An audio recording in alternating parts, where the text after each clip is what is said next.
आज हामी कुनै पनि स्थान अथवा कुनै पनि घटना भएको स्थानको प्लस कोड कसरी थाहा पाउने र कसरी सेयर गर्ने भन्ने कुरा सिक्न गइरहेका छौँ।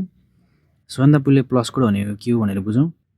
प्लस कोड भनेको एउटा अल्फा न्युमेरिक एड्रेस हो, जुन चाहिँ ल्याटिट्युड र लङ्गिट्युडको आधारमा बनेको हुन्छ, अथवा भनौँ देशान्तर र अक्षांशको आधारमा बनेको हुन्छ।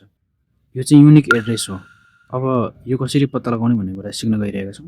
सबभन्दा पहिले आफ्नो फोनमा रहेको गुगलको म्याप्स भन्ने एपलाई खोलौँ।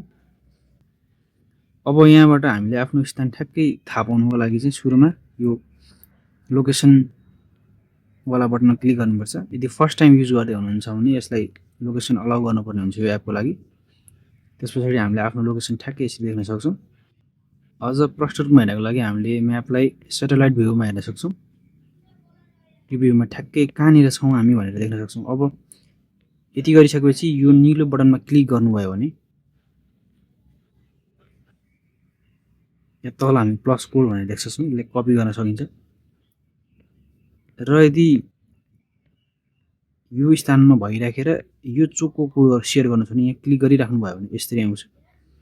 यसरी आइसकेपछि यो ड्रप डाउनमा क्लिक गरेपछि हामीले यहाँ देख्न सक्छौँ यो देखिरहेको छौँ। यो चाहिँ प्लस कोड हो र यो तल्लो चाहिँ ल्याटिट्युड र लङ्गिट्युड हो।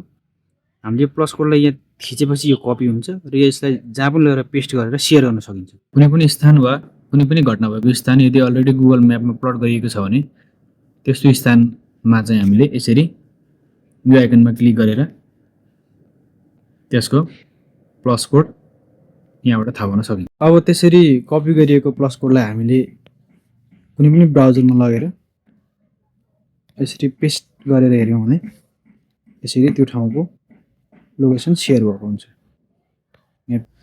अब यसलाई चाहिँ हामीले अफलाइन पनि गर्न सक्छौँ।